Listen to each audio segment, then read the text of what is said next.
Ma'am क्या नाम है आपका? रश्मि सहरावत। कहाँ से आए हो? मैं विशाखापट्टनम से आई हूँ। अच्छा, विशाखापट्टनम से इतनी दूर आए हो। संत रामपाल जी जेल में है हिसार में, यहाँ पे आप आए हो विशाखापट्टनम से, तो क्यों आए हो?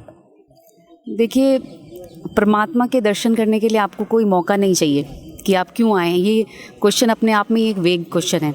अगर मैं आपसे पूछूं कि लोग चारों धाम की यात्रा करने पर क्या क्या करने जाते हैं, मंदिरों में क्या करने जाते हैं, तो आपको आंसर खुद ही मिल जाएगा। आपकी क्या एजुकेशन है? मैं MA B.Ed हूँ और मैं एक एस्ट्रोलॉजर भी रह चुकी हूँ। एस्ट्रोलॉजर भी आप रह चुके हैं, आप एजुकेटेड भी हैं, तो आपको नहीं लगता है कि भाई एक बाबा, एक संत जो जेल में है, आप उसके फॉलोअर्स हो, आप उसके शिष्य हो, तो आपको लगता नहीं है कि कहीं आप गलत वे पे जा रहे हो?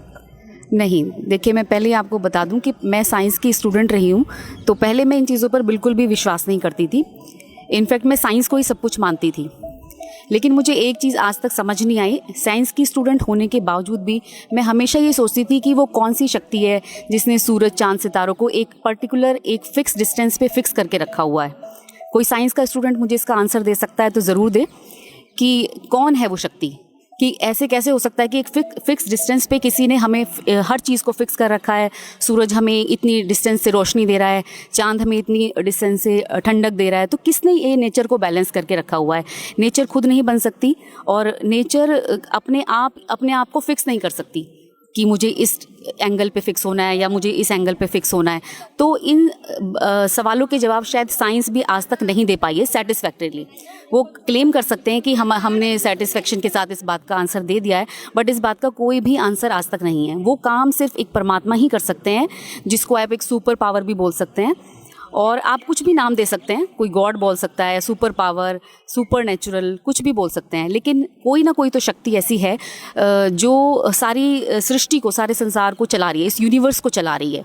तो वही सृष्टि से हमें जोड़ने के लिए, उसी सुपर पावर से हमें जोड़ने के लिए जो संत रामपाल जी हमें सही रास्ता दिखा रहे हैं कि वो सुपर पावर आखिर है कौन। संत रामपाल जी बताते हैं कि ये पृथ्वी लोक है, मृत्यु लोक है, यहाँ पे आप सतलोक में रहते थे, तो क्या ये चीज़ें संभव हैं कि इस लोक के अलावा कोई सतलोक भी है जहाँ पे भगवान का घर है, वहाँ पे लोग रहते हैं? 21वीं सदी चल रही, रोज एक्यूरेट है, साइंटिफिक ज़माना चल रहा है, तो इन चीज़ों को आप मानते हैं? जी बिल्कुल मानती हूँ। अगर इंसान चांद पे जा सकता है, बाकी प्लैनेट्स पे जा सकता है, और पहले हमने अपने वेदों में, पुराणों में पढ़ा भी है कि किस तरीके से हमारे ऋषि मुनि दूसरे ग्रहों पे चले जाते थे। बहुत सारे ऋषियों के ऐसे एग्जाम्पल मिलते हैं कि जो बहुत सारे लोगों के ऊपर जाके वहाँ रिसर्च किया करते थे, वहाँ जाते थे और फिर वापस आते थे।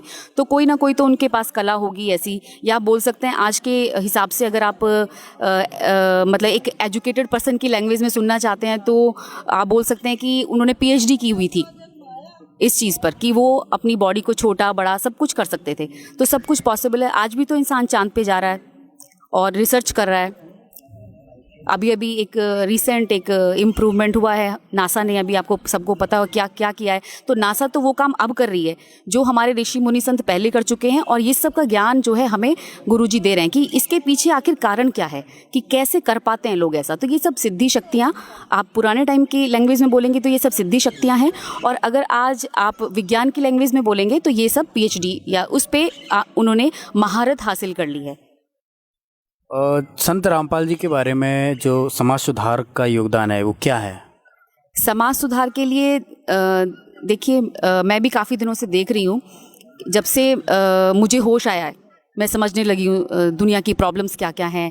जैसे ये आपका ड्रिंक करने की वजह से कितनी लाखों फैमिलीज़ बर्बाद होती हैं, औरतें कितने दुख में जीती हैं, उनके बच्चे कितने दुख में जीते हैं एक इंसान की वजह से।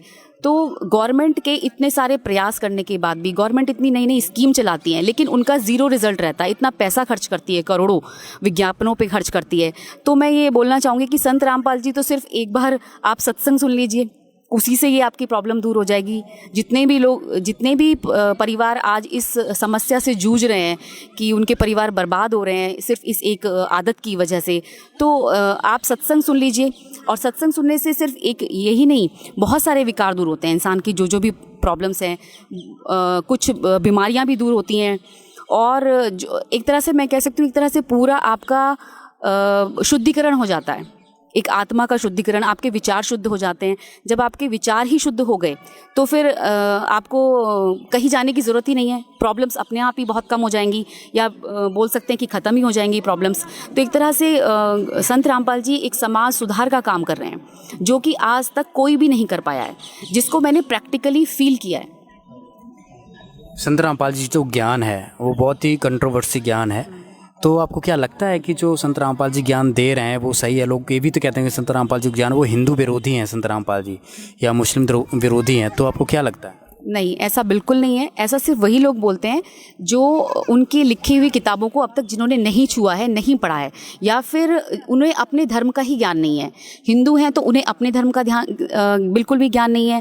सिर्फ गीता के ऊपर वही लोग लड़ते हैं जिन्होंने गीता का आज तक एक भी पेज खोल के नहीं देखा है, उन्हें पता ही नहीं है कि गीता में लिखा क्या है।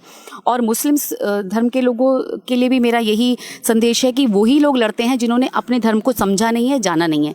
और संत रामपाल जी सारे धर्मों को मिलाकर एक साथ जोड़ते हैं और सभी से ज्ञान देते हैं। जब वो अपना प्रवचन, या कह सकते हैं जब वो अपना बैठते हैं, अपना प्रवचन देते हैं, तो आप देखेंगे कि वो एक टीचर की तरह होते हैं। जो सारी बुक्स उनके दोनों तरफ इतनी बुक्स का ढेर होता है, उसमें हर धर्म की, दुनिया के हर कोने की जितने भी धर्म एग्जिस्ट करते हैं, या जो भी है संत हैं, जो भी मत हैं, उन सब की बुक्स वो लेकर बैठते हैं और सब ही बुक्स प्रोजेक्टर पर खोल कर दिखाते हैं, ताकि किसी को कोई डाउट ही ना रह जाए कि हम ये संत सही बोल रहे हैं कि नहीं। वो विद प्रूफ दिखाते हैं हर चीज़ को कि मैं जो बोल रहा हूँ ये मेरा मत नहीं है, और ये सब ऑलरेडी पहले लोग लिख चुके हैं। बस आपको दिखाना है, आपको सिर्फ प्रूफ के लिए दिखाना है कि मैं जो बोल रहा हूँ वो मेरी साइड से नहीं है, ये ऑलरेडी है, एग्जिस्ट करता है। संत रामपाल जी चाहते क्या हैं? संत रामपाल जी का उद्देश्य क्या है? संत रामपाल जी एक तो समाज सुधार उनका पहला उद्देश्य है, और दूसरा है हमें सही भक्ति का ज्ञान कराना और परमात्मा से जोड़ना।